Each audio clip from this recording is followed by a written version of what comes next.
Hi, Michael Dermer here with you again.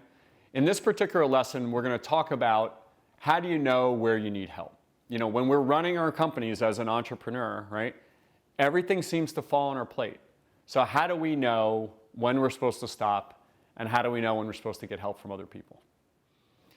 Knowing where you need help is a critical part of being the leader of a young company, especially when you have scarce resources, which we all have, right? And a lot of times, many of us, right, whether we be a technologist or somebody who knows fashion or a chef or a doctor, right, we would all work on our craft all night long, right? And we wouldn't even think of it as work. But if you ask us to do accounting, right, there's nothing we'd rather do less, right? And a lot of times when you're in your entrepreneurial venture, what makes you feel like you're running in quicksand are two different things, right? One is the areas that you're not that good at, okay? And the second area is things that you just don't like, right?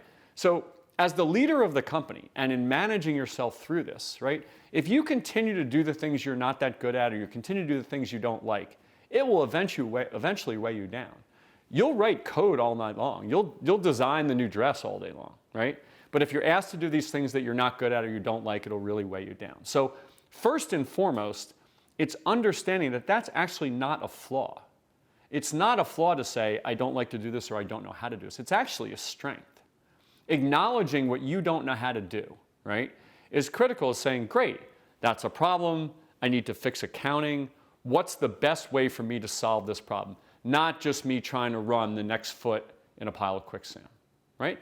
So the first thing to do is identify those things that you're not good at, right? These are the types of things that your business actually needs, but you may really struggle with, okay? Accounting is a really great example.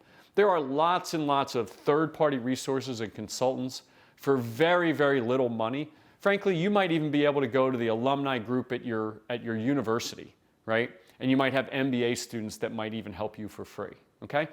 Identify those critical areas that you're not that good at and come up with creative ways to do it. Who knows, maybe even advisors would help you for free, okay? Next is the things you don't like, right? There are certain things you have to do in running an entrepreneurial venture that just don't float your boat, okay?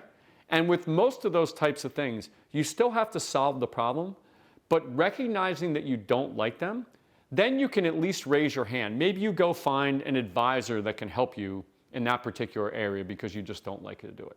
And don't get me wrong, the outside world will say to you, you have to do this stuff, you have to figure out. I disagree, right? When you find these two things that are really going to weigh you down every day, right? And you can use your entrepreneurial creativity to say, how do I come up with different solutions to the things I don't like to do and the things that I'm not good at?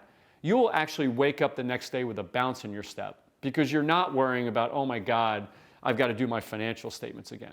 You're saying, oh, I just found somebody else to help me with that, and I can go back to making those great dresses that I love to make, okay? Remember, in addition to this video, we really try to spell out for you how to think about these areas of the things you don't like and the things you're not good at. So take a look at that information inside of this lesson.